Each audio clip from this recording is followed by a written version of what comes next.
Juvenile offender की part 10 में तुम सबका स्वागत है भाई। पार्ट 10 भाई, लेट्स गो। सो लास्ट वाला एपिसोड में हमने देखा था यूनसियोंग एंड उसकी मम्मी का रियूनियन, जिसके लिए मैं पर्सनली खुद काफी ज्यादा एक्साइटेड था भाई। एज यू नो कि जब से मानवा स्टार्ट हुई है हमारे लौंडे ने बस दुख दर्द पीड़ा ही सही है यार। फाइनली यूनसियोंग की लाइफ में लास्ट वाला एपिसोड में कुछ खुशी के पल आ गए थे, बट भाई मेरे को यार बहुत ही ज्यादा गंदी वाली फीलिंग है कि कहीं यूनसियोंग की मम्मी के साथ कुछ बुरा ना हो जाए यार। एज यू नो गाइस कि आगे और भी ज्यादा खतरनाक बुलीज आने वाले हैं, इसलिए मैं नहीं चाहता हूँ कि यूनसियोंग की मम्मी दोबारा से इस सब में इन्वॉल्व हो एंड उनके साथ कुछ भी बुरा हो। यूनसियोंग भी इस चीज को समझता है और इस टाइम पर उसका प्राइमरी गोल वैसे भी उसका रिवेंज है। यूनसियोंग को भी पता है कि वो बहुत ज्यादा आगे आ चुका है और अब वो पीछे नहीं जा सकता है। इसलिए लास्ट वाला एपिसोड में इवन तो अपनी मम्मी से मिलने के बाद ऑफ कोर्स यार यूनसियोंग काफी ज्यादा खुश एंड काफी ज्यादा इमोशनल हो गया था, बट वो इवन अपने इमोशंस को कंट्रोल भी कर रहा था। एज वो अपने इमोशंस को अपने ऊपर कंट्रोल लेने नहीं दे सकता है। अगर वो अपने इमोशंस को अपने ऊपर कंट्रोल लेने देगा तो फिर उसके लिए अपना रिवेंज लेना काफी ज्यादा मुश्किल हो जाएगा। एज अब तक हमने पूरी स्टोरी में यूनसियोंग को बहुत ही ज्यादा अनहिंज एंड बहुत ही ज्यादा डेडली देखा है। एज यूनसियोंग के पास कुछ भी खोने के लिए नहीं था, और तुमको पता ही है कि अगर किसी आदमी के पास कुछ भी खोने के लिए नहीं होता है तो वो डायरेक्टली बहुत ही ज्यादा डेंजरस हो जाता है। बट अगर इक्वेशन में यूनसियोंग की मम्मी आ जाती हैं और बुलीज उसकी मम्मी को टारगेट करते हैं तो फिर वो यूनसियोंग का वीक पॉइंट बन सकता है। बढ़िया दोस्तों, लास्ट वाले एपिसोड की एंडिंग गाइस अलग ही लेवल पे थी। हम लोगों ने देखा था कि डायरेक्टर एंड जोंगवान की फाइट स्टार्ट हो गई थी। ऑल्सो भाई एपिसोड के एंड में कुछ ज्यादा ही क्रेजी चीज हुई थी। स्टार्टिंग से हमको लग रहा था कि यूनसियोंग जोंगवान को मारना चाहता है और वो उसको मारने के लिए कुछ भी करेगा, बट ओवरऑल यूनसियोंग का प्लान ये था कि वो जोंगवान को एना के पास छोड़ देगा और फिर एना उसकी गुद्दी चटका देगी। भाई वो देखो, एपिसोड स्टार्ट करने से पहले मेरे को फीलिंग तो यार ये कि एना सच में या तो कुछ ज्यादा ही बैड ऐसा है एंड बहुत ही ज्यादा खतरनाक लड़की है, और अगर ऐसा नहीं है और जोंगवान उसको कुछ भी कर देता है तो भाई मैं कटा रहा हूँ कोरिया की टिकट। भाई मैं तुमको बता रहा हूँ कि अगर इस जोंगवान ने एना के साथ कुछ भी कर दिया ना तो मैंने इसकी निक्कर लाके ना ठा ठा ठा करवानी है। जितने भी औजला पगलूज हैं भाई उनको ये वाला रेफरेंस समझ में आ गया होगा। बाकी हम वीडियो में आगे बढ़ते हैं। सो या दोस्तों यही सब लास्ट वाला एपिसोड में, और अब स्टार्ट करते हैं जुवेनाइल ऑफेंडर का पार्ट 10। सो दोस्तों एपिसोड की स्टार्टिंग होती है फ्लैशबैक से, बट मैं यहाँ पर कंप्लेन नहीं कर रहा हूँ। एज इस वाले फ्लैशबैक में हमको दिखाया जाता है एना को। हम लोग को बताया जाता है कि एना अपने भाई आन्योंग के साथ ज्यादा क्लोज नहीं थी। यहाँ पर हम वर्ड्स के साथ काइंड हो रहा हूँ। सच बात ये थी कि एना अपने भाई को बिल्कुल भी पसंद करती नहीं थी। एज अपेरेंटली आन्योंग ना ही पढ़ाई में अच्छा था एंड ना ही वो स्पोर्ट्स में अच्छा था। ऑल्सो आन्योंग के कोई दोस्त भी नहीं थे, और एना जब भी आन्योंग को देखती थी तो उसके दिमाग में आता था कि ये ऐसा सा क्यों है। इसके बाद हमको बताया जाता है कि एना किसी बाहरी कंट्री में पढ़ने के लिए चली गई थी, और वहां पर उसको पता चला था कि उसके छोटे भाई आन्योंग ने कुछ तो कांड कर दिए हैं और उसके लिए उसको जुवेनाइल डिटेंशन सेंटर में डाला जा रहा है। इसके बाद हमको इस टाइम के एना के थॉट्स बताए जाते हैं कि वो अपने दिमाग में क्या सोच रही थी, और मैं तुमको बता रहा हूँ कि इन वाले थॉट्स को लेके एना हमेशा अपने आप को कोसने वाली है। एना अपने दिमाग में अपने आप से कहती है, ये आन्योंग के साथ दिक्कत क्या है, इस पे तमीज नहीं आ जाता है क्या, ये हमेशा एक लूजर ही रहेगा क्या।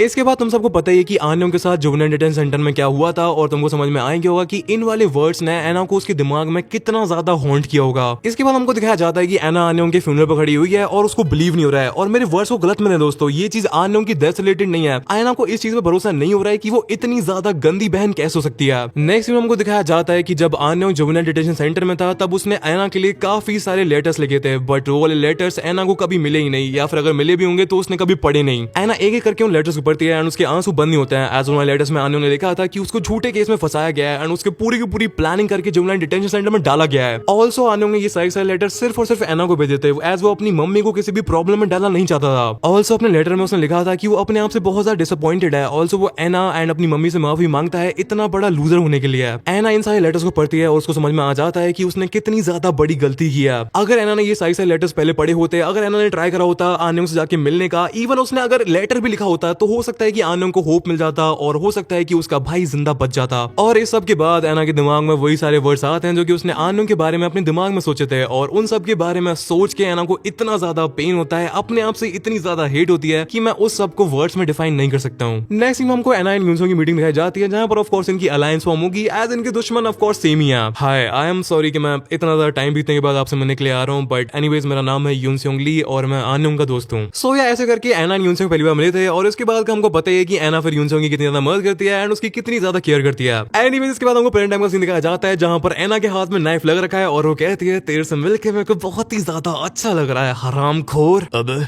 कैसे तो तुम जग कैसे रही हो? एना कहती है, सोते को जानना है कि मैं कोमा से इतनी जल्दी बाहर कैसे आ गई। वेल ये काफी ज्यादा ऑब्वियस नहीं है, मैं कभी कोमा में थी ही नहीं। भाई मैं तुमको बता रखा, मैं तुमसे ऑलरेडी कह रखा है कि पीडीजे सेंसे को ट्विस्ट एंड टर्न्स बहुत ही ज्यादा पसंद है, हद से ज्यादा पसंद है। अगर पीडीजे सेंसे बस ड्राइवर होते तो वो डेफिनेटली अपनी बस को पहाड़ों पे चला रहे होते हैं। बॉल नॉलेज लॉन्डो, बॉल नॉलेज। और भाई ये पूरा पूरा प्लान भी यूनसेंग को था। यूनसेंग को पता था कि अगर एना कॉमर रहने की एक्टिंग करेगी तो जोंगवान डेफिनेटली उसको टारगेट करेगा। यूनसेंग भाई आर यू श्योर कि आप आइजन नहीं हो? लाइक भाई क्या प्लान बनाता है भाई ये। एनीवेज एना बता दिया कि जब उसका एक्सीडेंट हुआ था तब उसको रियल में नियर डेथ एक्सपीरियंस हुआ था, बट एना काफी ज्यादा जल्दी दोबारा से होश में आ गई थी। ऑल्सो एना कहती है कि वो जितना लगती है उससे काफी ज्यादा स्ट्रॉन्ग है। ओके लेट्स गो लड़की। अब है एना, तेरा ये चाकू मेरे को बहुत ही ज्यादा क्यूट लग रहा है, बिल्कुल डिज्नी प्रिंसेस लग रही है तू। और तेरा इस चाकू से क्या करने का प्लान है? सो तू मेरे को मारने वाली है क्या इस चाकू का यूज करके? चल एक काम कर, तू अपना चाकू ले और मेरे पास आ। बट यहाँ पर काफी ज्यादा अनएक्सपेक्टेड चीज होती है। एना अपने चाकू को लेके जोंगवान के पैरों के पास फेंक देती है और एना कहती है ये चाकू उठा और अपने आप को खत्म कर ले, चल मैं तेको एक चांस देती हूँ। और भाई जोंगवान सुअर हंसते हुए कहता है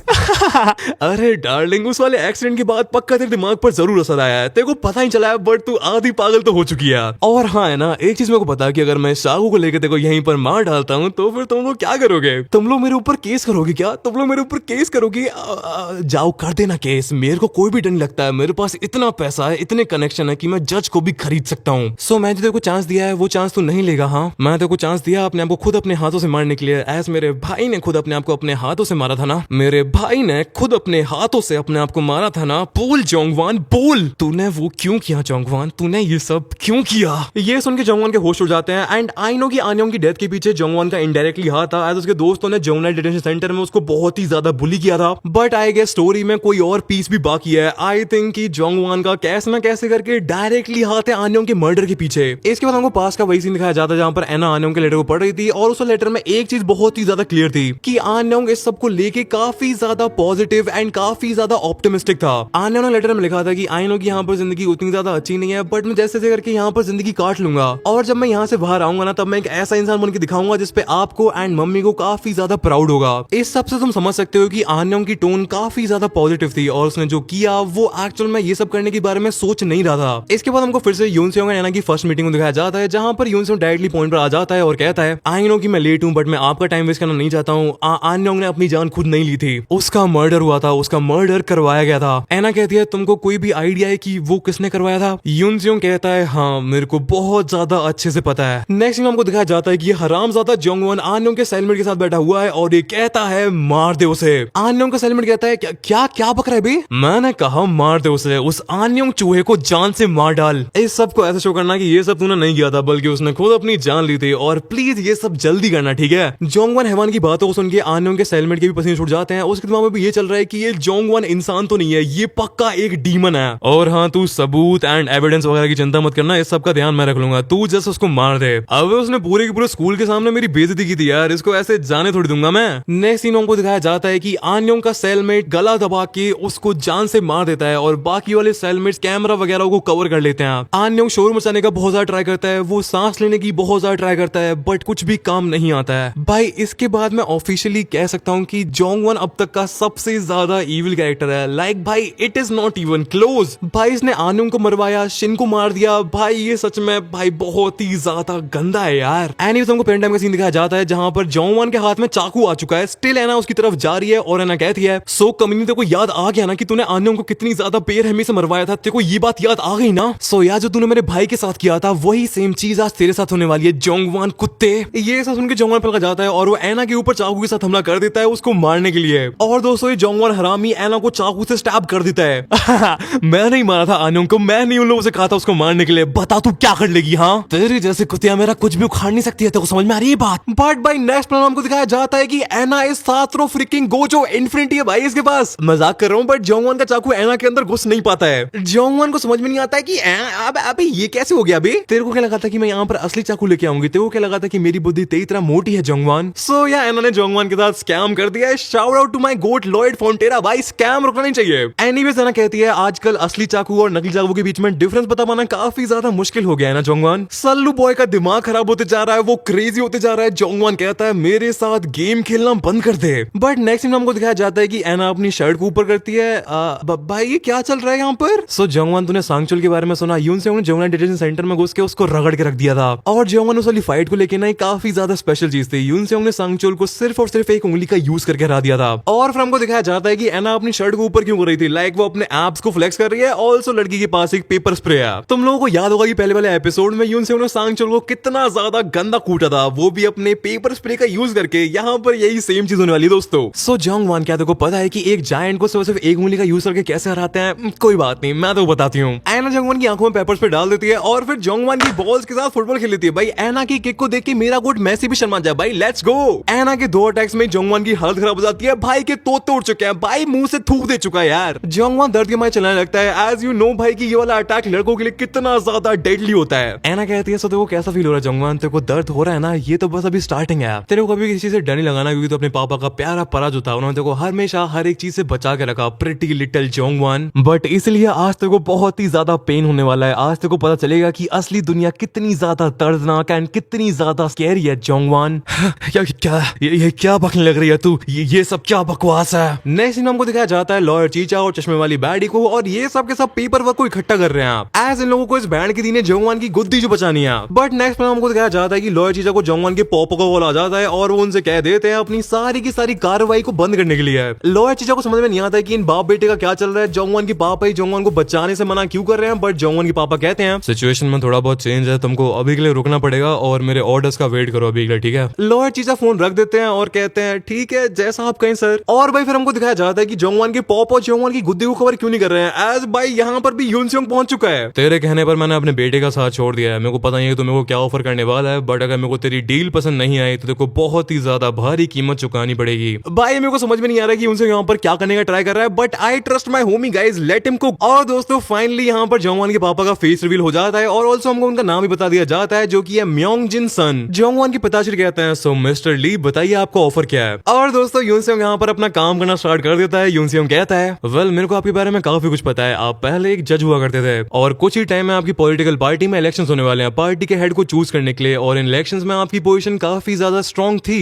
मैंने थी इसलिए कहा सर क्योंकि एक मर्डरर के बाप को इलेक्शन कौन ही जीतने देगा? मर्डरर? ये आप क्या बकवास करने लग रहे हैं मिस्टर ली? देखिए मिस्टर सन, मैं आपको एक ऐसा ऑफर देने वाला हूँ जिसे आप रिफ्यूज कर ही नहीं पाएंगे। आपके बेटे ने कई लोगों को मारा है एंड कई लोगों को मरवाया है। आपको रिसेंट वाले सेलिब्रिटी मीनू जिनका केस के बारे में तो पता ही होगा, बट आपके बेटे ने आज से 4 साल पहले अपने क्लासमेट आन योंग जो को भी मरवाया था। जोंगवान के पापा को पता है कि उनका बेटा काफी ज्यादा हरामी है, बट उनको डिटेल ज्यादा पता नहीं है। वो अपने काम में काफी ज्यादा बिजी रहते हैं। एनीवेज यूनसियोंग कहता है देखिए मिस्टर सन, मैं यहाँ पर हवा में बातें नहीं कर रहा हूँ। मेरे पास प्रूफ्स है, मेरे पास रिकॉर्डिंग्स है एंड इवन मेरे पास एक विटनेस भी है। आन योंग के केस का प्राइम सस्पेक्ट, उसका सेलमेंट जिसका आन योंग के मर्डर में हाथ था, वो भी जोंगवान के खिलाफ में कोर्ट में गवाही देने के लिए तैयार है। जोंगवान के पापा कहते हैं बट मैं कोई समझ में नहीं आ रहा है कि तू ये सब क्यों कर रहा है? मैं ये सब क्यों कर रहा हूँ? ये बहुत ही ज्यादा सिंपल है मिस्टर सन। मैं चाहता हूँ कि आप अपने बेटे को डिसोन कर दें। अगर आप ऐसा नहीं करेंगे ना तो मेरे को मेरे रिवेंज में मजा नहीं आएगा और मेरा रिवेंज कंप्लीट नहीं हो पाएगा। देखिए मिस्टर सन, मैं दुनिया में चेंज लेके आना चाहता हूँ। मैं एक ऐसी दुनिया बनाना चाहता हूँ जहाँ पर गलत करने वाले लोगों के अंदर खौफ हो। लोग कोई भी क्राइम करके अपने क्राइम से बच ना पाए, उनको उनकी क्राइम की प्रॉपर सजा दी जाए। और ऐसी दुनिया बनाने के लिए मेरे को आप जैसे लोगों की जरूरत है, ऐसे लोग जिनके पास एक्चुअल में पावर है, जो कि सोसाइटी को एक्चुअल में चेंज कर सकते हैं। सो मैं चाहता हूँ कि आप एक पब्लिक स्टेटमेंट निकालें और स्टेटमेंट में आप अपने बेटे, अपने मर्डरर बेटे जोंगवान को डिसोन कर दें। ऑल्सो आई वांट कि आप एक पब्लिक अपॉलजी भी इशू करें। आपने काफी टाइम तक अपने मर्डरर बेटे को बचाया है। देखिए मिस्टर सन, अपना पॉलिटिकल करियर बचाने का आपके पास सिर्फ और सिर्फ यही एक तरीका है। सो दोस्तों, या तो यूनसियोंग सच में उसके रिवेंज से ऊपर एक टारगेट है दुनिया में चेंज वाला लेके आने का, या फिर वो बहुत ही ज्यादा लंबी लंबी लपेट रहे हैं जोंगवान के पापा को मैनिपुलेट करने के लिए एंड उनका काटने के लिए। बट यार मेरे को थोड़ा बहुत समझ में आ रहा है कि यूनसियोंग यहाँ पर क्या गेम खेल रहा है। तुम लोगों को पता है कि जोंगवान कितना ज्यादा घमंडी है और उसकी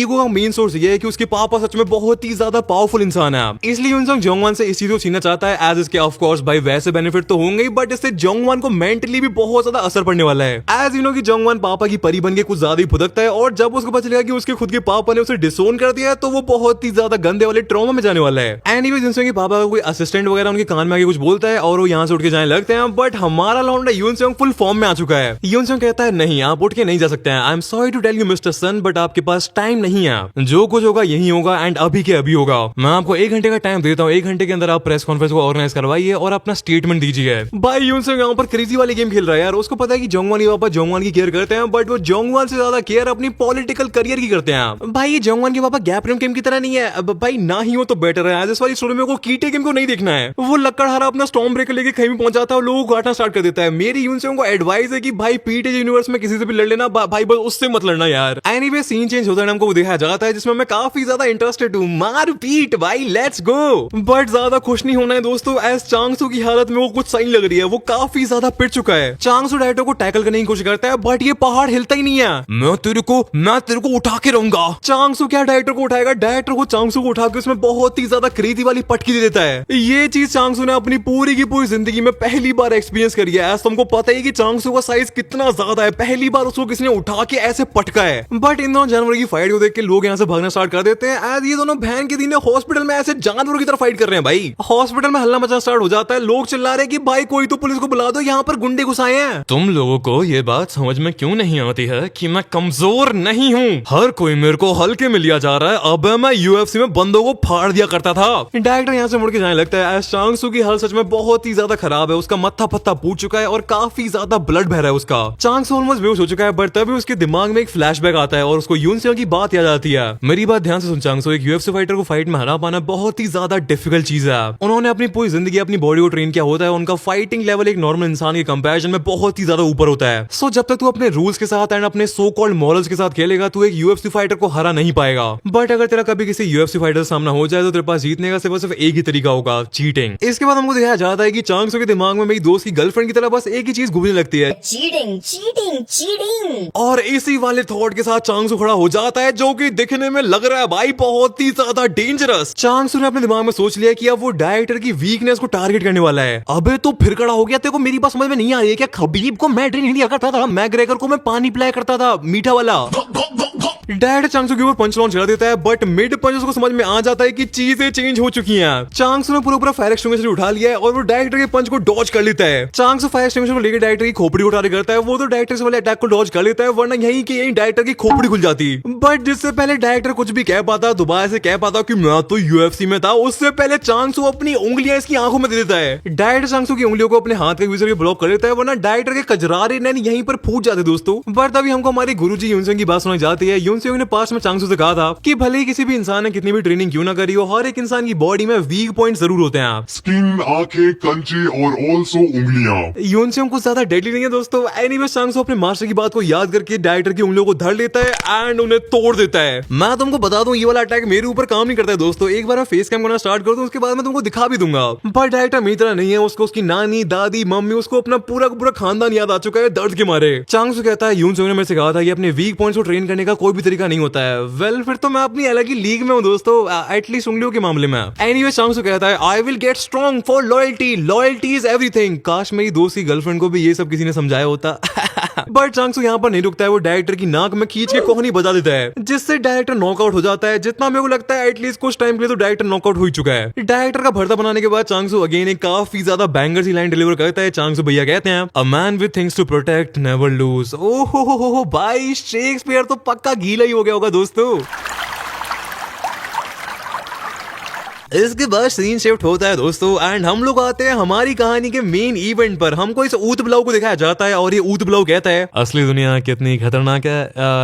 ये तो क्या बकने लग रही है भाई, तेरा दिमाग खराब हो गया क्या? मैं तेरे को कैसे समझाऊं जोंगमान, मेरा बहुत ही ज्यादा मन कर रहा है कि मैं तेरे को यहीं के यहीं निपटा दूं, मैं तेरे को यहीं के यहीं मार डालूं। बट मैं ना अपने आप को कंट्रोल कर रही हूँ, मैं अपने आप को बहुत ज्यादा होल्ड बैक कर रही हूँ। और हाँ जोंगमान, मैं बकवास नहीं कर रही हूँ। वेल मेरे को ये मेक श्योर करना है कि तू कंप्लीटली डिस्ट्रॉय हो, कंप्लीटली लाइक 100%। ऐना के इतने कहते हैं हमको दिखाया जाता है कि यहाँ पर बहुत सारे मीडिया वाले लाइक कुछ ज्यादा ही मीडिया वाले आ चुके हैं। काफी ज्यादा शोर शराबा हल्ला गुल्ला मचना स्टार्ट हो जाता है। बट एक लाइन जो कि जोंगमान के कानों तक परफेक्टली पहुंचती है वो ये है कि कोई पुलिस को बुलाओ यार। कुछ लोग आके जोंगमान को लपेट लेते हैं और इस सल्लू बॉय को समझ में नहीं आ रहा है कि भाई यहाँ पर चल क्या रहा है और ये ऐना क्या बकवास कर रही थी। जोंगमान के फोन पर नोटिफिकेशन आती है, वो अपना फोन खोल के देखता है और उसको लॉयर चीजा का मैसेज आ रखा है कि भगले बेटा भगले। सीन शिफ्ट होता है, हमको दिखाया जाता है कि किसी और जगह पर और ज्यादा मीडिया वाले इकट्ठे हो रखे हैं, लाइक पूरा का पूरा जत्था ही एक जगह पर आ रखा है। वेल तुम लोगों को समझ में आ गया होगा कि यहाँ पर क्या चल रहा है। जोंगमान की फील्डिंग सेट करी जा रही है दोस्तों। मैं आप सबको बताना चाहता हूँ कि मेरा बेटा एक खूनी है। उसने पास में अपने क्लासमेट को बहुत ही ज्यादा बुली किया और फिर उसी की जान भी ले ली। उसने अपने उस क्लासमेट को मरवाने के लिए सुपारी दी थी। और आप लोगों को रिसेंट वाले सेलिब्रिटी मीनू शिन के केस के बारे में तो पता ही होगा। शिन अपनी जान खुद लेना नहीं चाहता था, बट मेरे बेटे ने खुद उसे अपने हाथों से मार दिया। मेरे को इस सब के बारे में कुछ भी पता नहीं था, मेरे को इस सब के बारे में कुछ भी अंदाजा नहीं था, बट स्टिल मैं आप सबसे हाथ जोड़ के माफी मांगता हूँ। मैं आप सबसे माफी मांगता हूँ कि मैंने अपने बेटे के ऊपर ध्यान नहीं दिया और अब वो एक जानवर बन चुका है जिसने काफी सारे लोगों की जान ले रखी है। और मैं ये कहना चाहता हूँ कि मैं सबकी पूरी की पूरी रिस्पॉन्सिबिलिटी लेता हूँ। आई नो की बहुत ज्यादा देर हो चुकी है एंड मेरे को बहुत पहले कर देना चाहिए था, बट मैं पुलिस एंड लॉ की पूरी मदद करने वाला हूँ अपने बेटे के अगेंस्ट में वारंट इशू करवाने के लिए। और मैं आप सबसे पब्लिकली यही कहना चाहता हूँ कि कोरिया एक लॉ से चलने वाला देश है और मैं इस देश के कानून की बहुत ही ज्यादा इज्जत करता हूँ। कोरिया में किसी भी क्रिमिनल की कोई भी जगह नहीं है, हर एक क्रिमिनल को उसकी सजा मिलनी चाहिए, भले ही वो कोई भी हो। मैं ये मेक श्योर करूंगा कि मेरे बेटे को कड़ी से कड़ी सजा दी जाए जो हमारा लॉ अलाउ करता है। ऑल्सो मैं विक्टिम्स की फैमिली से हाथ जोड़ के माफी मांगता हूँ अपने बेटे की करतूतों के लिए। आई नो कि आपका दर्द बहुत ही ज्यादा बड़ा है और मैं उसके लिए कुछ भी कर नहीं सकता हूँ, बट आई होप कि आप मेरे को माफ कर सकें। भाई देखो मानो में ये चीज तो बहुत ज्यादा एक्यूरेट है। रियल लाइफ में भी तो नेता लोग होते हैं वो किसी के सगे नहीं होते भाई। मजाक सेट के बहुत ही ज्यादा फक्ड अप चीज है, बट जितने भी पॉलिटिशियंस होते हैं उनको बस एक ही चीज से फर्क पड़ता है, वो है अपने इलेक्शंस एंड अपनी पावर से। सो यूनसो किसी चीज को अपने फायदे के लिए तो यूज कर रहा है, बट ये वाली चीज काफी ज्यादा डेंजरस भी हो सकती है भाई। एज यू नो कि नेता किसी के भी सगे नहीं होते हैं। सो अगर जोंगवान के पापा पावर में आ गए तो फिर हो सकता है कि वो यूनसोंग की फील्डिंग सेट कर दे भाई। You never know. दोस्तों देखो वैसे तो जोंगवान के पापा की एक्टिंग बहुत ज्यादा क्रेजी है, बट इस चीज को मान पाना अपने आप में बहुत ज्यादा डिफिकल्ट है कि आपके बेटे ने इतने सारे मर्डर्स कर दिए और आपको इतने सालों तो पता ही चला। एक रिपोर्टर जोंगवान के पापा से यही एग्जैक्ट क्वेश्चन पूछता है। चलो एटलीस्ट कहीं की मीडिया वाले तो कुछ काम के सवाल पूछ रहे हैं। एनीवे जोंगवान के पापा कह देते हैं कि मेरे को इस सब के बारे में पता ही नहीं था, मेरे को इस सब के बारे में कुछ देर पहले पता चला है। और जैसे ही मेरे को ये बात पता चली मैंने अपने बेटे के खिलाफ इन्वेस्टिगेशन चालू करवा दी थी और उस वाली इन्वेस्टिगेशन की वजह से हमको मेरे बेटे के खिलाफ कंक्लूसिव एविडेंस मिल चुके हैं। सो जितने भी एविडेंस यूनसोंग के पास हैं जोंगवान के खिलाफ, मैं उन सबको जोंगवान के पापा क्लेम करने वाले हैं अपना पॉलिटिकल करियर चमकाने के लिए। मिस्टर सन आपको जान के कैसा लग रहा है कि आपका बेटा इतना ज्यादा बड़ा क्रिमिनल है एंड उसने इतने ज्यादा गंदे गंदे काम कर रखे हैं? मेरे को समझ में नहीं आ रहा है कि मैं इसका जवाब कैसे दूं, बट मेरा दिल बैठा जा रहा है। मैंने अपनी पूरी की पूरी लाइफ में कभी भी एक्सपेक्ट नहीं किया था। मेरे को अपने अंदर बहुत ही ज्यादा गिल्ट फील हो रहा है और मेरे को अपने ऊपर ही बहुत ज्यादा गुस्सा आ रहा है, बट आई फील कि ये मेरा पनिशमेंट है। मेरे से जो हो सकता है मैं वो सब कुछ कर रहा हूँ विक्टिम्स को जस्टिस दिलवाने के लिए, बट मेरे को पता है कि ये सब कुछ भी नहीं है। जिन बेचारे बच्चों की जान गई है वो दोबारा से जिंदा नहीं हो सकते हैं। उन फैमिली को उनके बेटे उनके भाई कभी भी वापस नहीं मिलेंगे और मैं अपनी पूरी की पूरी जिंदगी इसी बोझ के साथ बिताने वाला हूँ। यही मेरी सजा है। अगेन मैं आप सबके सामने हाथ जोड़ के ये कहना चाहता हूँ, आई एम रियली सॉरी। मेरे को अपने बेटे के ऊपर ध्यान देना चाहिए था। और दोस्तों जोंगवान के पापा की क्रेजी ऑस्कर लेवल की एक्टिंग काम आ जाती है। सब के सब मैनिपुलेट हो चुके हैं। हमको एक मीडिया हाउस के एडिटर को दिखाया जाता है जो कि इस पूरी पूरी प्रेस कॉन्फ्रेंस के नोट्स में लग रहा है और उसने लिखा है कि जोंगवान के पापा म्योंगजिन सन के लिए इवन उनका बेटा भी लॉ से बढ़कर नहीं है। बेसिकली पॉलिटिशियन अंकल का मूव बहुत ही ज्यादा क्रेजी जा रहा है। एज अ पूरा पब्लिक नैरेटिव जोंगवान के पापा की फेवर में होने वाला है। और एज यू नो कि दूसरी तरफ हमारे सल्लू भाई के एल लग चुके हैं। सीन शिफ्ट होता है, हमको हमारे सल्लू भाई को दिखाया जाता है जिसकी फील्डिंग सेट हो चुकी है। एनीवेज एना कहती है, मेरे को तेरे बाप के बारे में पता है कि वो कितना ज्यादा सेल्फ ऑब्सेस्ड है और वो अपनी पॉलिटिक्स के लिए किस हद तक जा सकता है। इट्स ओवर फॉर यू जोंगवान, तेरा खेल खत्म है। एना की बात को सुन के जोंगवान की फटके चाल हो जाती है और ये स्ट्रेट अप भाग लेता है यहाँ से। बहन डर गई, बहन डर गई, बहन डर। जोंगवान यहाँ से फुल स्पीड में भाग लगता है, बट तुम चिंता मत करो, जोंगवान की फील्डिंग कंप्लीटली सेट हो रखी है। नहीं नहीं नहीं नहीं, ये नहीं हो सकता, ये कैसे हो सकता है? हमको हॉस्पिटल के बाहर का सीन दिखाया जाता है जहाँ पर पुलिस वालों की गाड़ियों का जमावड़ा लग चुका है और बहुत सारे पुलिस वाले जोंगवान को अरेस्ट करने के लिए आ चुके हैं। दोस्तों जोंगवान कंप्लीटली पगलाने लगता है, उसको समझ में नहीं आ रहा है कि क्या करना है। एज बहुत सारे पुलिस वाले धीरे धीरे करके हॉस्पिटल के अंदर एंटर करते जा रहे हैं। जोंगवान भाग के हॉस्पिटल की छत पर आ जाता है और उसको अंदर से फीलिंग आ रही है दोस्तों कि उसका गेम ओवर हो चुका है। जोंगवान हॉस्पिटल के टेरेस से नीचे देखता है और इतने सारे पुलिस वालों को एक साथ देख के उसके पसीने छूटना स्टार्ट हो जाते हैं। बट एना जोंगवान का पीछा नहीं छोड़ रही है। एना अपने भाई के किलर का पीछा नहीं छोड़ रही है। एना भी यहाँ पर आ जाती है और वो कहती है कि गिव अप कर दे जोंगवान, तू कब तक एंड कहां तक भागेगा कुत्ते? अबे एना तू, मैं तेरा बहुत हो गया जोंगवान, तेरा गेम ओवर है। बट हाँ तेरे को याद है कि तूने आन्योंग के साथ क्या किया था? तेरे को इस सिचुएशन में डेजा वू फील नहीं हो रहा क्या? तेरे को कुछ याद आ रहा है ना? रूफटॉप गेम, आन्योंग, कैसे तूने मेरे भाई को बिल्डिंग से नीचे गिरवाया था, उसका पैर तोड़वा दिया था। दोस्त जोंगवान के तोते ऑलरेडी लाल हो चुके हैं, बट यहाँ पर अब एक बहुत ही ज्यादा क्रेजी चीज होने वाली है। एना दी बैडी कहती है North Pole. Damn, I hope कि तुमको ये वाला गेम याद हो। As one of the most cruel चीज थी जो कि जोंगवान ने आन्योंग के साथ की थी। क्या बकरी है बे? सुनाई नहीं देता है क्या तेरे को? बहरा है क्या तू? मैंने कहा नॉर्थ पोल कुत्ते। इसके बाद स्टार्ट होता है जोंगवान का फ्लैशबैक एंड हमको किड जोंगवान को दिखाया जाता है। और ये किस एंगल से जोंगवान लग रहा है भाई? तुम कह रहे हो ये बंदा आगे जाके जोंगवान बनेगा? क्रेजी भाई क्रेजी। एनीवेज हमको जोंगवान का पर्सपेक्टिव दिखाया जाता है। बचपन से उसकी लाइफ काफी ज्यादा लग्जरियस एंड काफी ज्यादा सिंपल रही है। एज जोंगवान के पापा एक जज थे तो उनके पास काफी सारे लोग वगैरह आते रहते थे उनकी चापलूसी वगैरह करने के लिए। ऑफ कोर्स भाई मैं तुमको बताया था कि जोंगवान के पापा करप्ट ना हो, ऐसा तो हो नहीं सकता है। लोग जोंगवान के पापा की काफी ज्यादा चापलूसी वगैरह करते थे, उनको अलग अलग महंगे महंगे गिफ्ट वगैरह दिया करते थे ताकि बाद में जाके वो उनसे लीगल फेवर्स ले पाए। और दोस्तों थोड़ा सा साइड हटके मेरे को तुमको बताते हुए काफी ज्यादा सैड फील हो रहा है कि इंडिया की रियलिटी इसके काफी ज्यादा क्लोज एक्चुअल में। मैं डिटेल्स में नहीं जाऊंगा और मैं सच बताऊं तो मैं जा भी नहीं सकता हूँ भाई, कंटेम्प्ट टू कोर्ट लाडले।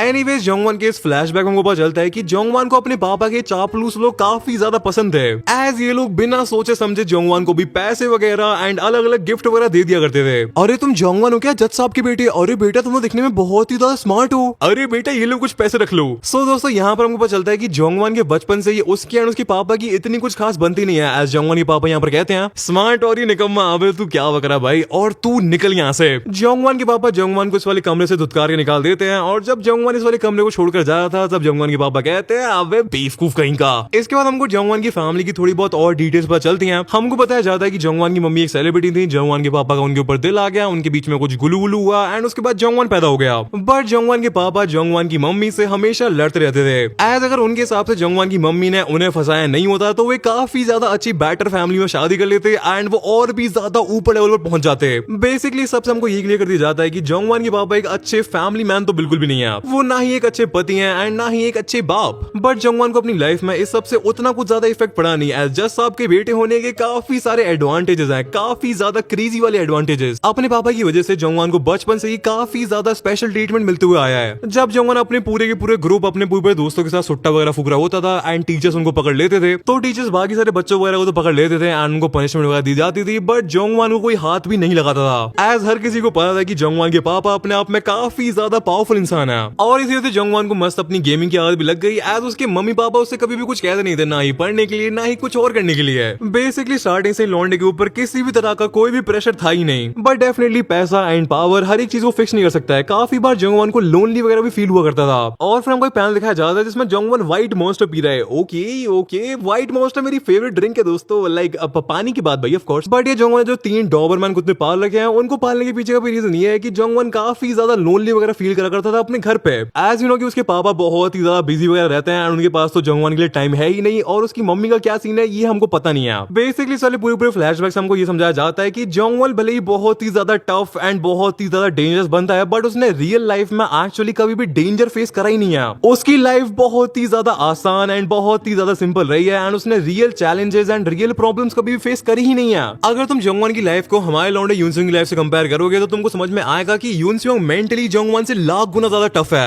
एज यूनसियोंग ने अपनी लाइफ में बहुत ज्यादा कम एज से इतना कुछ झेल लिया है, इतना ज्यादा मेंटल ट्रॉमा झेल लिया है कि अब वो मेंटली बहुत ही ज्यादा स्ट्रॉन्ग बन चुका है। इसके बाद हम प्रेजेंट टाइम में आते हैं और हमको जोंगवान को दिखाया जाता है जो कि अपनी लाइफ में पहली बार डेंजर को फेस कर रहा है और वो डेंजर है मेरी प्यारी एना। जोंगवान की लिटरली फटके 4 हो चुकी है बट एना उसके पास में आती है और दोबारा से कहती है नॉर्थ पोल। अबे क्या कहने लग रही है तू, ये क्या चल रहा है यहाँ पर? एना कहती है मेरे सामने ज्यादा शाना बनने की कोशिश मत कर, नॉर्थ पोल। जोंगवान कुछ कहने वाला था बट जिससे पहले जोंगवान अपनी बात को कंप्लीट कर पाता उसके मुंह पर रख के पंच दे दिया जाता है और ये पंच एना ने नहीं दिया है, चांगसू ने दिया है। चांगसू के एक पंच में जोंगवान लिटरली उड़ जाता है और चांगसू द गोट कहता है अबे बेवड़े आदि बुद्धि के, नॉर्थ पोल तो मेरे को पता है, नॉर्थ पोल में काफी ज्यादा बढ़िया से प्यारे प्यारे से भालू रहते हैं। ऑल्सो उन वाले भालुओं के साथ में काफी सारे पेंगुइन भी रहते हैं। चांगसू तो अपना मारपीट एंड लॉयल्टी वगैरह पर ध्यान दे, बाकी सब दिमाग में लगाकर तेरे बस की नहीं है। चांगसू के एक पंच की वजह से जोंगवान के मुंह का नक्शा बिगड़ चुका है बट चांगसू उसके पास जाके कहता है एना ने तेरे से कहा ना कि नॉर्थ वाली डायरेक्शन की तरफ जा, पेंगुइन वगैरह की तरफ जा, अबे तो जाना बैन के दीने। और फिर हमारे चांगसू भैया भी गेम में एंट्री ले लेते हैं। चांगसू कहता है नॉर्थ पोल। भाई एक तो ये बार नॉर्थ सुन के मेरे दिमाग में गेम ऑफ थ्रोन्स आने लग रहा है। King in the north, winter is coming, the north remembers, क्या ही दिन थे भाई वो। बट क्या वो वाला ट्रॉमा मेरे दिमाग में आज तक है दोस्तों। अगर किसी ने गेम ऑफ थ्रोन्स पूरा देखा है तो उसको समझ में आ जाएगा कि मैं क्या बात कर रहा हूँ। बट यार मैं अपने फेलो गेम ऑफ थ्रोन्स वाले फैंस को बता दूं कि भाई बुक रीड करो, वो बहुत ही ज्यादा बेटर है, लाइक वे बेटर है। मैं तुमको रियलिटी बता रहा हूँ, जो सीजन 1 है वही प्रॉपर्ली बुक से अडैप्ट किया गया। उसके बाद से उन लोगों ने बहुत सारे चेंजेस किए थे, बहुत सारे कैरेक्टर्स हटा दिया यार उन्होंने। बट यार कहानी पर वापस आते हैं। चांगसू जोंगवान को नॉर्थ भेज के रहेगा, वो उसको पेंगुइन से मिला के रहेगा। जोंगवान को समझ में नहीं आ रहा है कि उसके साथ क्या हो रहा है, कोई भी आके उसकी मार जा रहा है बट चांगसू यहाँ पर होल्ड बैक नहीं कर रहा है, ही इज नॉट प्लेइंग। चांगसू जोंगवान फिर से पंच मार देता है, जैसे जोंगवान फिर से उड़ जाता है और जोंगवान अगेन जा रहा है पेंगुइन से मिलने। तारे पिछवाड़े में तो धो लिकट जाएगा, कभी बहम पाल रहे हो बेटा। Jon Snow avenged the Red Wedding. He is the White Wolf, the king in the north. The king in the north.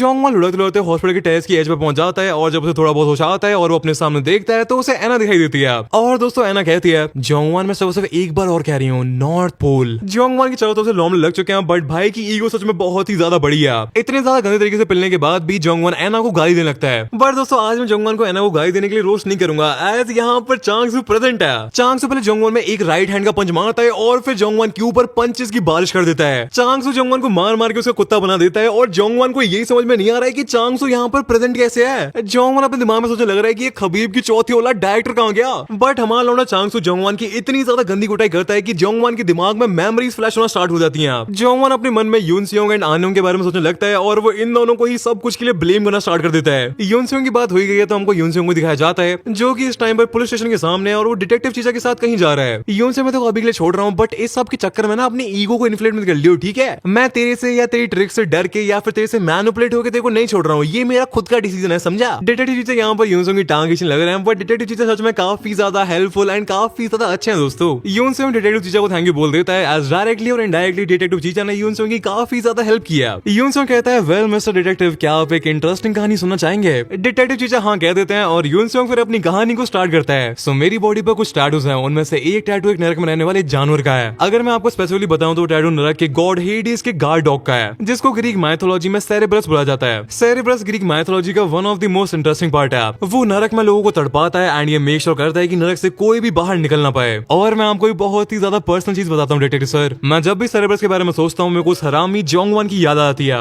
But detective sir मैं आपको बहुत ही ज्यादा मजे की चीज बताता हूँ, अगर आप सेरेब्रस को नरक में से निकाल दोगे तो फिर वो एक कुत्ते के अलावा कुछ भी नहीं है। नरक के बाहर सेरेब्रस जैसे एक 3 सर वाला कुत्ता है, दैट्स इट। सो हमको यूनसियोंग ने बता दिया है कि जोंगवान का टैटू कौन सा है, बट आई गेस ये काफी ज्यादा ऑब्वियस था दोस्तों। बट ये यूनसियोंग ने हमको इस वाले टैटू के पीछे की स्टोरी भी बता दी है, बट मैं तुमको सच बताऊं दोस्तों मेरे कोई उतनी ज्यादा इंटरेस्टिंग नहीं लगी। मेरे लिए अब तक की बेस्ट टैटू की back story of course mermaid वाली है, एज वो वाली स्टोरी सच में बहुत ही ज्यादा क्रेजी लेवल पर हिट करी थी यार मेरे को। एनीवे सीन चेंज होता है, नाम का मैं 4000 को दिखाया जाता है जिसको मार मार के चांगसू ने भूत बना के रख दिया है। चांगसू एंड एना जोंगवान के सामने खड़े हुए हैं। बेसिकली जोंगवान की फील्डिंग कंप्लीटली सेट है, बट जोंगवान की ईगो अलग ही लेवल पर है। इतनी ज्यादा गंदी कुटाई खाने के बाद भी जोंगवान कहता है, अबे तुम साले मेरा कुछ भी उखाड़ नहीं पाओगे, समझे। तुमको क्या लगता है मेरे साथ मार पीट करके चीजें चेंज हो जाएंगी? बिल्कुल भी नहीं। तुम ये सब का सब उस छचुंदर आनयोंग के लिए कर रहे हो ना, अभी दिमाग से पैदल लोगों, वो बहुत पहले का मर चुका है, वो वापस नहीं आने वाला है, वो दोबारा जिंदा नहीं हो सकता है। जोंगवान कमीने की बात को सुन के चांगसू का मत्था फिर जाता है और चांगसू कुछ कहने वाला था, बट उससे पहले मेरी एना बीच में इंटरप्ट करती है और एना कहती है, तेरे को ये जानना है कि हम ये सब क्यों कर रहे हैं? तू हमारे साथ मजाक कर रहा है क्या? तेरे को सच में पता नहीं है? मैं तेरे साथ एग्जैक्टली वही कर रही हूँ जो तूने मेरे भाई आनयोंग के साथ किया था। खून के बदले खून, आंख के बदले आंख, जान के बदले जान। तूने ये वाली कहावत तो सुनी होगी ना कुत्ते। मैं तेरे से लास्ट बार कह रही हूँ जोंगवान हरामजादे, यहाँ से कूद जा, यहाँ से कूद जाओ और आनयोंग से माफी मांग ले। जोंगवान इधर उधर देखता है और अपने 2 MBPS का दिमाग का यूज करके उसको समझ में आ जाता है कि उसके लौंडे लग चुके हैं, बहुत ही ज्यादा क्रेजी वाले, कंप्लीटली। उसको समझ में आ जाता है कि उसके पास कोई और चॉइस नहीं है। उसको पता नहीं है कि पुलिस वाले कब टेरेस पे आ जाएं और उसको लपेट के अरेस्ट करके ले जाएं। जोंगवान अपने दिमाग में कैलकुलेशंस बढ़ाने लगता है कि अगर वो 5th फ्लोर से कूद भी जाएगा तब भी वो मरने नहीं वाला है। और जोंगवान अपने दिमाग में सोच रहा है कि इस टाइम पर अरेस्ट होने से ज्यादा बेटर ऑप्शन है यहाँ से कूद जाना। एज भले यहाँ से कूद के 2-3 हड्डियां वगैरह टूट जाएंगी, बट अगर एक बार जोंगवान अरेस्ट हो गया और अब एज उसके पापा का उसके ऊपर हाथ नहीं है तो फिर जोंगवान जेल से बाहर नहीं निकलने वाला है। वो अपनी पूरी की पूरी जिंदगी जेल में सड़ेगा। अबे तुम साले हरामजादे कुत्ते नालायक हो, तुम लोग अपनी पूरी की पूरी जिंदगी इस चीज को रिग्रेट करने वाले हो। मैं तुमको बता रहा हूँ, एक दिन आएगा, एक दिन मेरा दिन आएगा, मैं वापस आऊंगा और मैं तुम दोनों को जान से मार डालूंगा कमीनो। नेक्स्ट हमको दिखाया जाता है कि पुलिस वाला भी भागते हुए हॉस्पिटल की छत पर आ जाता है और आते हुए चिल्लाता है, अपनी जगह से हिलना मत जोंगवान, अपने हाथ ऊपर कर, यू आर अंडर अरेस्ट जोंगवान, आनयोंग जो के मर्डर के लिए हम तेको अरेस्ट करते हैं। पुलिस वाले की बातों को सुन के पता नहीं क्यों उस हैवान को बहुत ही ज्यादा जोर जोर से हंसी आने लग जाती है। भाई ये पागल है क्या दिमाग से? बट ये जोंगवान अपनी मोटी एंड बहुत ही ज्यादा गंदी बुद्धि में जो कि बहुत ज्यादा उल्टी चलती है, उसमें कुछ तो बहुत ही ज्यादा क्रेजी प्लान बना लेता है। और अगले पहले हमको दिखाया जाता है कि जोंगवान को लुकिज्म के ओली वैंग की याद आ जाती है और वो बिल्डिंग पर से जंप लगा देता है। हमको इस हैवान को गिरते हुए दिखाया जाता है और अगर इस वाली फॉल को सर्वाइव कर जाता है तो भाई इसकी एंड्योरेंस क्रेजी तो है। एज ये भले ही कह रहा है, बट 5th फ्लोर भाई मजाक नहीं होता है यार। जोंगवान फर्स्ट स्पीड में न्यूटन के सेब की तरह नीचे गिरने लगता है। ग्रेविटी इज रियल दोस्तों। बट यार गिरते गिरते भी ये हरामी यूनसियोंग, एना, चांगसू, आनयोंग को बहुत ज्यादा बुरी बुरी गाली देने लगता है। बट दोस्तों तुम भले कितनी भी ज्यादा पावरफुल क्यों ना हो, बट तुमको मरे हुए लोगों से कभी भी पंगा नहीं लेना होता है भाई। फील्डिंग सेट हो जाती है यार। जोंगवान के साथ बहुत ही ज्यादा क्रेजी वाला सीन हो जाता है। उसको आनयोंग की आत्मा देखने लग जाती है और उसके साथ एक बहुत ही ज्यादा बड़ा वाला कांड हो जाता है। जोंगवान एक्सेलरेशन ड्यू टू ग्रेविटी का एग्जांपल बन जाता है। वो फ्री फॉल करता है, उसे आनयोंग की आत्मा दिखाई देती है। बट जहां पर आनयोंग की आत्मा उसको दिखाई दे रही थी वहां पर एक्चुअल में एक बहुत ही ज्यादा शार्प पत्थर है। जोंगवान एग्जैक्टली उसी पत्थर के ऊपर गिरता है एंड वो पत्थर जोंगवान की आंख में घुस जाता है, जिससे आई एम 100% श्योर कि जोंगवान की आंख बचने वाली नहीं है। सीन शिफ्ट होता है ना, टाइम स्किप दिखाया जाता है जहां पर जोंगवान के पेरेंट्स, उसके मम्मी पापा एक डॉक्टर के सामने बैठे हुए हैं एंड डॉक्टर कहता है चीजें और भी बहुत ज्यादा बदतर हो सकती थी मिस्टर सन, आपका बेटा अपनी जान को भी खो सकता था। आप शुक्र मनाइए कि आपका बेटा जोंगवान काफी ज्यादा लकी है एंड उसकी सिर्फ एक आंख ही गई है। हमको जोंगवान के मम्मी पापा को साथ में दिखाया जाता है, सो आई गेस इनका डिवोर्स वगैरह नहीं हुआ है, ओके। बट यार जोंगवान की मम्मी काफी सैड है, बट जोंगवान के पापा को कुछ फर्क नहीं पड़ता है अपने बेटे से। बट इस सब को छोड़ो, इसके बाद हमको एक बहुत ही ज्यादा प्यारा पैनल दिखाया जाता है। ओ भाई लेट्स गो। हमको हमारे सल्लू बॉय को दिखाया जाता है जिसको हथकड़ी वगैरह लग रखी है, उसको अरेस्ट कर लिया गया है एंड भाई की एक आंख भी जा चुकी है। भाइयों मेरे को बहुत ज्यादा लग रहा है यार, किसी के साथ इतना ज्यादा बुरा कैसे हो सकता है, किसी के साथ भी इतना गंदा नहीं होना चाहिए।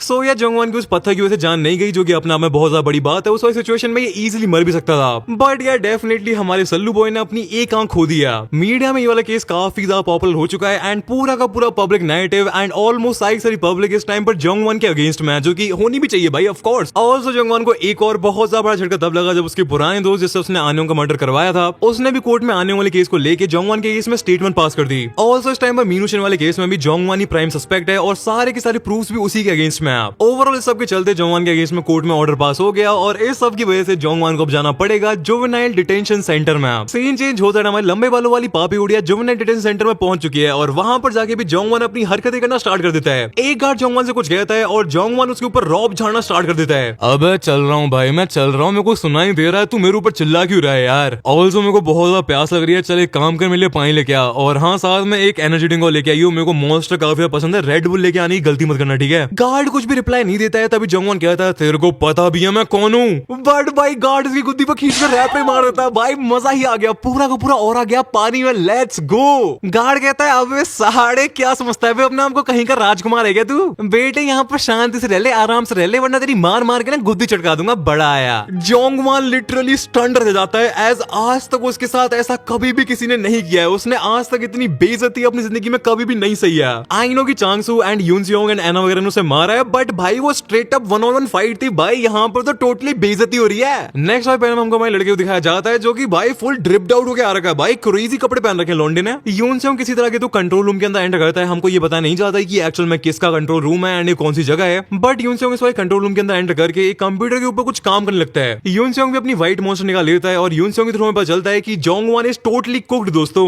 एज जोंगवान की लाइफ स्टार्टिंग से ही बहुत ज्यादा लग्जूरियस एंड बहुत ज्यादा कंफर्टेबल रही है एंड जुवेनाइल डिटेंशन सेंटर इसका कंप्लीट ऑपोजिट है। यूनसियोंग डेफिनेटली कुछ तो प्लान बना रहा है, वो जोंगवान को ऐसे तो जाने नहीं देगा। यूनसियोंग इस पॉइंट तक कई बार कह चुका है कि वो जोंगवान को जान से मार के रहेगा और मेरे को फीलिंग आ रही है कि वो उस टाइम पर मजाक नहीं कर रहा था दोस्तों। एनीवेज हमको दिखाया जाता है कि ये वाला पूरा मैटर बहुत ही ज्यादा क्रेजी वाली आग पकड़ चुका है एंड पूरी की पूरी मीडिया में इसी वाले केस के ऊपर डिबेट्स होने लग रही हैं। बहुत सारे लोग आके ये कह रहे हैं कि ये जो माइनर्स हैं ये बहुत ही ज्यादा डेंजरस एंड बहुत ही ज्यादा फ्री होते जा रहे हैं। ये लोग कुछ भी क्राइम कर देते हैं ये सोच के कि इनको कुछ भी पनिशमेंट मिलेगी ही नहीं है एंड ये बहुत ही ज्यादा डेंजरस है। इसलिए पूरी की पूरी मीडिया पूरी पब्लिक में काइंड ऑफ एक मूवमेंट स्टार्ट हो गया है जहां पर हर कोई ये कह रहा है कि माइनर्स को भी उनकी प्रॉपर्ली सजा मिलनी चाहिए एंड उनको भी जेल होनी चाहिए। और सबसे फनी बात यह है कि लोग इस वाले लॉ को पास करवाना चाह रहे हैं और वो इस वाले लॉ का नाम रखवाना चाह रहे हैं जोंगवान एक्ट। भाई हमारा लौंडा फेमस तो हो चुका है। नेक्स्ट सीन हमको दिखाया जाता है कि जोंगवान जुवेनाइल डिटेंशन सेंटर की काउंसलर की ऑफिस में बैठा हुआ है एंड काउंसलर मैडम कहती हैं अरे जोंगवान तुम तो बहुत ही फेमस हो, इतना ज्यादा फेमस बंदा मेरे जुवेनाइल डिटेंशन सेंटर में, मैं तो बहुत ज्यादा लकी हूँ यार, वाह। काउंसलर काइंड ऑफ जोंगवान को रेज करने लग रही है, उनका काम ही है, उनका काम है जोंगवान की पर्सनालिटी को एनालाइज करना। इसके बाद हमको जोंगवान को दिखाया जाता है और उसकी लंबी लंबी जुल्फों को काट दिया गया दोस्तों। तेरे नाम वाला Jongwon is no more guys. Definitely अपनी बालों कटने के बाद जोंगवान और ज्यादा रूड हो चुका है एंड वो और ज्यादा गुस्से में आ चुका है। जोंगवान कहता है अबे ओ आंटी मेरा टाइम बर्बाद मत कर, मेरे को चुपचाप बता कि मैं कहाँ रहने वाला हूँ, मैं ऑलरेडी बहुत ज्यादा थक रखा हूँ, मेरे को आराम करना है, तेरे को पता है कि मेरा बाप कौन है? जोंगवान प्लीज अपने पापा का नाम तो फ्लेक्स मत कर यार, उन्होंने पूरी की पूरी दुनिया के सामने तेरे को डिसोन किया है भाई, कितना और लॉस करवाएगा ब्रो। एनीवेज काउंसलर आंटी की शक्ल देख तुम समझ सकते हो कि उनका मत्था भी खराब होते जा रहा है, वो जोंगवान से बहुत चिढ़ रखी है और ऐसे करके दी ग्रेट जोंगवान फिर से अपने लॉम लगवा लेता है। एज काउंसलर आंटी अपनी रिपोर्ट में लिख देती है कि ये बंदा एक नंबर का पोलाइट है, इसको रत्ती भर भी 1% का भी रिग्रेट नहीं है अपने क्राइम्स का। जोंगवान को फिर एक गार्ड उसके नए घर उसके सेल में ले जाने लगता है और जोंगवान अपने दिमाग में सोचता है कि बस एक बार वो यहाँ से निकल जाए उसके बाद वो एना यूनसियोंग चांगसू सबको मार डालेगा। जोंगवान को ये वाला गार्ड काफी ज्यादा दूर ले जा रहा है और जोंगवान को शक हो रहा है कि कहीं मेरी फील्डिंग सेट तो नहीं हो चुकी है। एज जोंगवान ने आते ही सारे गार्ड्स एंड पूरे स्टाफ से बहुत ही ज्यादा बदतमीजी की है, इसलिए उसको डर लग रहा है कि भाई ये उसको किसी खतरनाक वाले सेल में डाल दें। एनीवेज जोंगवान अपने नए घर अपने सेल में पहुंच जाता है और इस वाले सेल के लौंडे मेरे को शरीफ तो दूर दूर से नहीं लग रहे हैं दोस्तों। ओ तो तू हमारा नया सेलमेट है, तेरे से मिलके काफी ज्यादा खुशी हुई मेरे को लौंडे। तब एक दूसरा बंदा कहता है इससे मिलके तो मेरे को भी बहुत ज्यादा खुशी हो रही है, ये तो बहुत ही ज्यादा लंबा चौड़ा है, ये बहुत ही ज्यादा अच्छा खासा पंचिंग बैग बनेगा, मजा ही आ जाएगा भाई। बट आई गेस ये स्कार वाला बंदा इस वाले पूरी सेल का लीडर टाइप का है एंड ये बंदा जोंगवान को जानता है। स्कार वाला बंदा कहता है अबे यार तुम इसको नहीं जानते हो क्या? अरे ये हमारे नेताजी का लड़का है यार। ये वाली लाइन को सुनते ही साइसा लौंडे को समझ में आ जाता है कि जोंगवान कौन है। आज मैं तुम्हें बताया कि जोंगवान का केस काफी ज्यादा फेमस हो गया है। एक बंदा कहता है अच्छा ये वही बंदा जो छत पे से कूद गया था, अब मेरे को याद आया। जोंगवान को इस वाले सेल में अच्छा ट्रीटमेंट मिलने लगता है दोस्तों। ये साइसा लौंडे जोंगवान के आसपास आ जाते हैं और इनका मेन जो लीडर है वो कहता है अरे यार क्या भाग्य है हमारे सेल में तो खुद वीआईपी चल के आए हैं। इस सबको देखिए जोंगवान अपने मन में सोचने लगता है कि भाई अब तो मामला सेट है, मैं तो यहाँ पर फुल मौज काटूंगा। जोंगवान अपने इन वाली ख्यालों में खोई रखा था कि इतने में स्कार वाला बंदा जोंगवान के पेट में बहुत ही ज्यादा पावरफुल पंच बजा देता है। बाकी सारे लौंडे भी जोंगवान को खेल लेते हैं और वो जोंगवान की कुटाई करना स्टार्ट कर देते हैं और वो जोंगवान को रगड़ के रख देते हैं। स्कार वाला बंदा इन लोगों का लीडर कहता है अबे लाली ये सब यहाँ पर मैटर नहीं करता है, तो कितना ज्यादा पैसे वाला है, कितना ज्यादा फेमस है, यहाँ पर कुछ भी मैटर नहीं करता है चोमू। अरे हाँ मैं तो नरक में बता देता हूँ, तेरा नरक में स्वागत है मदर बोर्ड भाई। इसीलिए कहते हैं कि ज्यादा हवाबाजी करनी नहीं होती है और अगर तुम किसी जगह पर नए हो वहां पर तो हवाबाजी करो ही मत। लग गई ना भाई लौंडे और कर तू ओरा फॉर्म। ये जोंगवान ये सोच रहा था कि मैं यहाँ पर 2-3 कोल्ड से रिप्लाई ड्रॉप कर दूंगा और भाई उसकी तो रीले कर जाएंगी, एडिट्स बनेंगी और लौंडे भाई गीले हो जाएंगे। एनीवेज हमको यूनसेंग को दिखाया जाता है और यूनसेंग के थ्रू में पता चलता है कि जुवेनाइल डिटेंशन सेंटर कोई मजाक मस्ती की जगह नहीं है। यहाँ पर एक से बढ़कर एक क्रिमिनल्स आते हैं। आप यहाँ पर भले माइनर्स को रखा जाता है बट इनके क्राइम्स का रिकॉर्ड हमेशा गवर्नमेंट अपने पास में रखती है। एज गवर्नमेंट को भी पता है कि भले माइनर्स हैं बट ये बहुत ही ज्यादा डेंजरस लौंडे हैं। ऑल्सो जुवेनाइल डिटेंशन सेंटर में बस एक ही तरह का लॉ एंड कानून चलता है जो कि है मारपीट एंड वायलेंस। अब देखो पता है मसक अली, तेरे जैसे लौंडों को हम यहाँ पर सबसे ज्यादा हेट करते हैं। तेरे जैसे लौंडों के अंदर बहुत ही ज्यादा घमंड होता है और वो भी अपनी वजह से नहीं, अपने पेरेंट्स की वजह से। तेरी खुद की तो कुछ औकात है नहीं चूहे, बट तेरा घमंड बहुत ज्यादा बड़ा है ना। बट तू चिंता मत कर, हम तेरे घमंड की बत्ती बनाएंगे एंड उसे तेरे पीछे डाल देंगे। ऑल्सो यूनसेंग हमें बताता है कि जुवेनाइल डिटेंशन सेंटर इवन जो असली वाली प्रिजन होती है उससे भी कुछ एस्पेक्ट्स में और ज्यादा डेंजरस है। एज जुवेनाइल डिटेंशन सेंटर में सारे माइनर्स होते हैं और उन लोगों के पास कानून की प्रोटेक्शन है, इसलिए वो बहुत ही ज्यादा ब्रूटल एंड बहुत ही ज्यादा रूथलेस हो सकते हैं। इस एज में लौंडे के पास खोने के लिए कुछ और है नहीं है, एज वो अपनी वर्स्ट लाइफ ऑलरेडी जी रहे हैं। बेसिकली जूवी के जो लौंडे होते हैं, जुवेनाइल डिटेंशन सेंटर को शॉर्ट में जूवी बुलाया जाता है, बट जूवी के जो लौंडे होते हैं उनके पास खोने के लिए कुछ भी नहीं है, इसलिए वो किसी भी हद तक जा सकते हैं। एनीवेज हमको जोंगवान की सेल का सीन दिखाया जाता है जहां पर जोंगवान की बहुत ज्यादा गंदी वाली सुताई हो रही है, बट हमको एक लौंडे को दिखाया जाता है जो कि व्हील चेयर पर आ रहा है और ये व्हील चेयर वाला बंदा जोंगवान को देखते ही उसको पहचान लेता है। ये बंदा जोंगवान की तरफ जाता है एंड कहता है तू सांग्योन मिडिल स्कूल से है ना, तो तू सांग्योन मिडिल स्कूल से जोंगवान सन है ना। इस व्हील चेयर वाले बंदे की वजह से कुछ टाइम के लिए जोंगवान की सुताई रुक जाती है, बट जोंगवान इस व्हील चेयर वाले बंदे को पहचान नहीं पा रहा है। जोंगवान कहता है हाँ मैं जोंगवान हूँ, बट तू कौन है? अब जोंगवान तो सच में मेरे को नहीं पहचान रहा क्या? हमको इस व्हील चेयर वाले बंदे को दिखाया जाता है और ये कोई और नहीं बल्कि यूनसेंग का पहला शिकार जिसको यूनसेंग ने गीली पप्पी दी थी, जीहुन है। वैसे तो तुमको याद होगा बट मैं तुमको याद दिला देता हूँ कि जीहुन के व्हीलचेयर में होने के पीछे का रीजन भी हमारा लौंडा यूनसेंग ही है। भाई ने आते ही यूनसेंग की दोनों टांग तोड़ डाली थी। जीहुन अपना इंट्रोडक्शन देता है एंड कहता है कि मैं जीहुन, मैं सांगच्यूल एंड शिन का दोस्त था। मेरे को भूल कैसे गया यार तू? ओ मेरे को याद आ गया, बट तू यहाँ पर क्या कर रहा है और अभी तू व्हीलचेयर में कैसे है? तेरे पैरों को क्या हुआ? जीहुन कहता है मेरे पैरों को क्या हुआ? मेरे पैरों को क्या हुआ? ये सारी की सारी उस पगलैट यूनसेंग की करतूत है। उस कुत्ते ने मेरी लाइफ बर्बाद करके रख दी एंड उसने तेरे साथ भी यही सेम किया है ना। परफेक्ट, जोंगवान चल हाथ मिलाते हैं और अपना बदला हम साथ में लेंगे। जोंगवान मैं बता रहा हूँ कि अगर हम दोनों साथ में आ गए तो हम दोनों मिलकर उस कमीने की लाइफ को बर्बाद करके रख देंगे, बिल्कुल वैसे ही जैसे उसने हमारी लाइफ को बर्बाद किया है। जोंगवान की अंदर लोबलू तो बहुत ज्यादा क्रेजी वाली हो रही थी, ऐसा उसको पता था कि अगर उसको जीहुन यहाँ पर नहीं मिलता तो उसकी बहुत ज्यादा गंदी वाली फील्डिंग सेट थी। जीहुन को देख के जोंगवान को बहुत ही ज्यादा अच्छा फील होता है एंड भाई के चेहरे पर एक स्माइल आ जाती है। अपने पुराने क्लासमेट्स, अपने पुराने दोस्तों से मिलके तो अच्छा लगता ही है ना दोस्तों। जोंगवान जीहुन से हाथ मिला लेता है और वो काफी ज्यादा रिलीफ फील करने लगता है एज भाई के सर से टेंशन हट चुकी है। इसके बाद हमको रात का सीन दिखाया जाता है। हमारे जोंगवान भैया मस्त अपने घोड़े बेच के सोने लग रहे हैं, बट तभी उनको बहुत ही ज्यादा अजीब फील होता है। जोंगवान को ऐसा फील हो रहा है कि उसके ऊपर कोई हाथी बैठ गया हो और उसके ऊपर सच में एक हाथी बैठ चुका है। जीहुन रात में जोंगवान के ऊपर बैठ गया एंड उसके मुंह को दबोच लेता है और जैसा बिल्कुल नानियों के साथ हुआ था, कुछ लौंडे जोंगवान के हाथ पे वो पकड़ लेते हैं एंड कुछ लौंडे सिक्योरिटी कैमरास वगैरह को कवर करने लगते हैं। बट इस वाली कहानी में एक ट्विस्ट है, एक बहुत ही ज्यादा डार्क, बहुत ही ज्यादा ग्रूसम एंड बहुत ही ज्यादा गंदा ट्विस्ट। तुम लोगों को पता है कि जीहुन ने यूनसेंग के साथ क्या किया था? ये बंदा कैसा है तुम लोगों को एग्जैक्टली पता है दोस्तों। जीहुन शैतान की औलाद कहता है जोंगवान तो यूनसेंग से बदला लेने में मेरी मदद करेगा ना, बोल करेगा ना, क्योंकि भाई मेरे को तेरी मदद की बहुत ही ज्यादा जरूरत है, मेरे को बहुत ही ज्यादा नीड है तेरी। हमको जीहुन को दिखाया जाता है जिसके एक्सप्रेशन को देख के तुम समझ सकते हो कि यहाँ पर क्या होने वाला है। और एनीवेज जीहुन कहता है कि आज बहुत ही ज्यादा मजा आने वाला है, जोंगवान तो सिर्फ और सिर्फ एक ही तरीके से मेरी मदद कर सकता है। Thank you Jongwon. और हाँ, थैंक यू यूनसियोंग, तू जैसा चाहता था वैसा ही होने वाला है।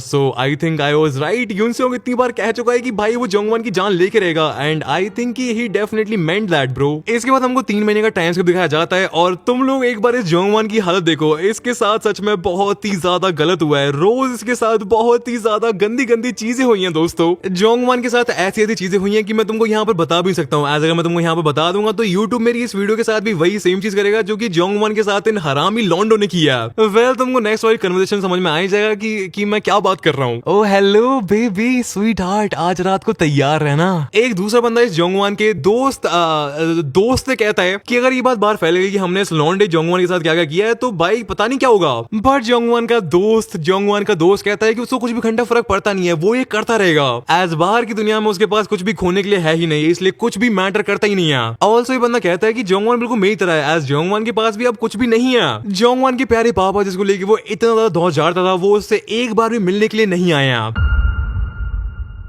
सो या दोस्तों, 3 महीने तक जोंगवान को बहुत ही ज्यादा गंदे लेवल पर टॉर्चर किया गया है। लाइक हम लोग इमेजिन भी नहीं कर सकते उस लेवल पर। मैं यहाँ पर ज्यादा कुछ नहीं कहूंगा, मैं बस यहाँ पर इतना कहना चाहूंगा कि कर्मा इज रियल। इसके बाद हमको नेक्स्ट सीन दिखाया जाता है, और कोई भी इंसान इतनी ज्यादा ट्रॉमा को झेल नहीं सकता है, स्पेशली एक ऐसा बंदा जिसकी लाइफ स्टार्टिंग से बहुत ही ज्यादा कंफर्टेबल एंड बहुत ही ज्यादा लग्जूरियस बीती हो। सो यार, तुम लोग समझ ही गए होंगे कि जोंगवान ने यहाँ पर क्या किया है। उसने अपने आप को अनअलाइव कर लिया है। हमको जीवन को दिखाया जाता है जो कि जोंगवान की लटकी हुई बॉडी के पास बैठा हुआ है, और मैं तुमको बता रहा हूँ कि ये बंदा तो जल्लाद है भाई। अबे तू यूनसियोंग से बदला लेगा है भाई? अबे चल हट। अबे यूनसियोंग को सब कुछ पहले से पता था बेवकूफ। तू क्या, तेरा बाप भी यूनसियोंग को हरा नहीं सकता है। इस टाइम पर यूनसियोंग ली को हरा पाना इम्पॉसिबल है। वो बंदा अपनी ही एक अलग लीग में है। इसके बाद हमको हमारे लड़के को दिखाया जाता है जो कि मस्त अपनी मौत पीने लग रहा है, और यूनसियोंग कहता है काफी सालों की मौत होती है एंड वो जस्ट एक नंबर बन के जाती है, बट हाँ, दुनिया में चेंज लाने के लिए एक मौत ही काफी होती है। दुनिया चेंज होने वाली है एंड काफी ज्यादा चेंज होने वाली है। जितने भी बाकी पुलिस एंड वो मासूम बच्चों को परेशान करते हैं, इस टाइम पर इस वाली न्यूज को देख के उनके अंदर खौफ जरूर होगा। चीजें डेफिनेटली चेंज होंगी। जिन लोगों को लगता है कि वो पूरे स्कूल को ओन करते हैं एंड वो किसी के साथ कुछ भी कर सकते हैं, उनका बुरा टाइम आने वाला है। एंड हाँ, मेरा असली बदला अब से स्टार्ट होता है। सो या इस सब को सुन के मेरे को लगता है कि यूनसियोंग को डेफिनेटली कुछ ना कुछ तो ग्रेटर प्लान है। वो डेफिनेटली ये चीज नहीं चाहता है कि जो सारी चीजें उसने फेस करी है, जितनी ज्यादा बुलिंग उसने फेस करी है, वो कोई भी और बच्चा फेस करे, जो कि आई थिंक काफी अच्छी चीज है एंड काफी ज्यादा नोबल गोल है। तुम लोगों को पहले पता है कि एना के बाद यूनसियोंग मेरा फेवरेट कैरेक्टर है, बट हाँ, यूनसियोंग की ये सारी बातों को सुन के एंड ये जान के कि उसका गोल इवन अपने रिवेंज से भी बढ़कर है, मेरी आंखों में यूनसियोंग के लिए रिस्पेक्ट और भी काफी ज्यादा इंक्रीज हो चुकी है। डेफिनेटली यूनसियोंग की आगे की जर्नी काफी इंटरेस्टिंग होने वाली है, एज यूनसियोंग किसी स्कूल वगैरह में पहुंच चुका है, पता नहीं भाई क्या कर रही है। बट या ये चीज उतनी मैटर नहीं करती है, एज इसके बाद हमको बहुत ही ज्यादा क्रेजी सीन दिखाया जाता है। हमको दिखाया जाता है कि काफी सारे लौंडे एक होटल के रूम में पड़े हुए हैं एंड एक लौंडा जैसे अपना शावर लेके आता है, एंड ये नंगा पुंगा बंदा एंड इस वाली रूम में एक और लड़की है, वो यूनसियोंग एंड जोंगवान को बहुत ज्यादा अच्छे से जानते हैं। सो तुमको लगता है कि उसका नेक्स्ट टारगेट मैं हूँ? आई थिंक कि उसकी नेक्स्ट टारगेट मैं होने वाली हूँ। और भाई इसके बाद हमको पास का सीन दिखाया जाता है जहां पर ये लड़की यूनसियोंग के सामने खड़ी हुई है, एंड भाई ये यूनसियोंग से कहती है कि क्या मैं तेरे जो मुंह के ऊपर स्कार है उसको चाट सकती हूँ। ये कहती है भाई। ये डेफिनेटली ये बंदी एक यान्द्रे है भाई, बट लाइक कुछ ज्यादा ही क्रेजी लेवल पर। एंड ये तुमको पेरेंट टाइम का सीन दिखाया जाता है जहां पर चुड़ैल कहती है अगर वो आएगा तो मैं उसके साथ फाइनली वो कर पाऊंगी जो कि मैं उसके साथ पहले नहीं कर पाई थी। I am so excited. भाई ये बंदी अभी भी यूनसियोंग के स्कार को चाटना चाहती है। यूनसियोंग भाई वैसे देखो बंदी दिखने में तो ठीक है बट मजाक से हट के हमको इस बंदी का नाम वगैरह रिवील कर दिया जाता है, एंड यही बंदी यूनसियोंग की नेक्स्ट एंड 5th टारगेट है। इस बंदी को बुलाया जाता है दी बियाज क्वीन बी, एंड इस बंदी का नाम है जुयोन ली। सो दोस्तों, आज की वीडियो में इतना ही है, और यहाँ पर जोंगवान वाला आर्क खत्म हो जाता है, बट जो नेक्स्ट वाले आर्क हैं वो और भी ज्यादा क्रेजी होने वाले हैं, स्पेशली इस लड़की का आर्क।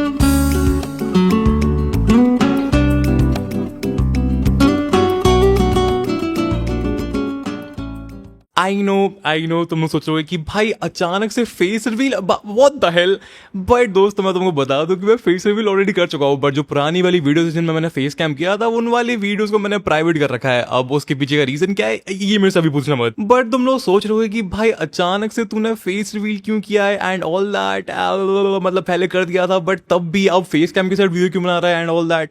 बताता हूँ भाई। सी ऑफ कोर्स भाई मेरे और भी काफी सारे प्लान्स है, उनमें से मेनली मेरा प्लान ये है कि मेरे को लाइव स्ट्रीम्स वगैरह करनी है जहां पर मैं गेम खेलूंगा एंड ऑल दैट। ऑल्सो भाई मैं पहले कह दूं मेरे बालों को माइंड मत करना, क्योंकि भाई आज मैं शैम्पू किया है, सो ये सेट नहीं होने वाले हैं। I am like pretty sure about it. So I am saying that कि भाई मेरे को लाइव स्ट्रीम्स वगैरह करनी है एंड और भी हमको काफी सारी चीजें करनी है। सो उसके लिए भाई फेस कैम रिक्वायर्ड है। ऑल्सो भाई एक चीज जो कि बहुत ज्यादा चल रही है आजकल यूट्यूब पे वो है डीमोनेटाइजेशन। यूट्यूब चीजा अपने नए नए लो लाते रहते हैं एंड यूट्यूबर्स के लोमड़े लगते रहते हैं। अब मैं काफी टाइम से ये चीज नोटिस कर रहा हूँ कि बहुत सारे चैनल जो है वो डीमोनेटाइज हो रहे हैं। अब मोस्टली इसमें एआई वाले चैनल्स हैं जो कि मोस्टली अपनी पूरी स्क्रिप्ट जैसे बनवाते हैं, सारी एआई वाली फुटेज यूज करते हैं एंड बेसिकली मिस इन्फॉर्मेशन वगैरह स्प्रेड करते हैं। बट जो मैं अपनी वॉट इफ वाली सीरीज बनाता था उसमें भी मैं एआई इमेजेस का यूज करता था, तो मैं किसी भी तरह का रिस्क लेना नहीं चाहता हूँ। बट या कुछ टाइम बाद तुमको नॉर्मल वीडियोस देखने को मिलेंगी, लाइक जैसे मैं वीडियो पहले बनाता था अपना वॉइस ओवर के साथ वैसी वीडियो बनाऊंगा। बट धीरे धीरे करके मैं इस चीज की आदत डाल रहा हूँ, मैं अपना कैमरा को फेस करने की आदत डाल रहा हूँ एज एन इंट्रोवर्ट। भाई बहुत ज्यादा मुश्किल चीज होती है ये। वैसे I am a professional yapper, but भाई कैमरा के सामने it is tough but we will get used to it. जैसे भाई हर चीज से करा है इससे भी कर ही लेंगे। बाकी सो मेरे को तुमसे यही सब कहना था। और भाई सच में जुवेनाइल ऑफेंडर की स्टोरी सच में क्रेजी होती जा रही है, मेरे को बहुत ज्यादा मजा आ रहा है। आई होप कि तुमको भी आ रहा हो। ये मेरे को कमेंट्स में जरूर बताना प्लीज। बाकी तुम्हारा क्या ओपिनियन, तुमको और कौन कौन से टाइप की वीडियोस देखनी है तो मेरे को कमेंट्स में जरूर बताना। ऑल्सो मैं Q&A करने का प्लान कर रहा हूँ, सो उसके लिए तुम मेरे से कमेंट्स में क्वेश्चन भी पूछ सकते हो। आई डोंट नो कि मैं Q&A वाली वीडियो कब रिकॉर्ड करूंगा, बट आई थिंक कि 10-15 दिन में वो वीडियो आ जानी चाहिए। सो या मैं तुमसे मिलूंगा नेक्स्ट वाली वीडियो में। तब तक के लिए cultured gang, love you all, no homo and peace out.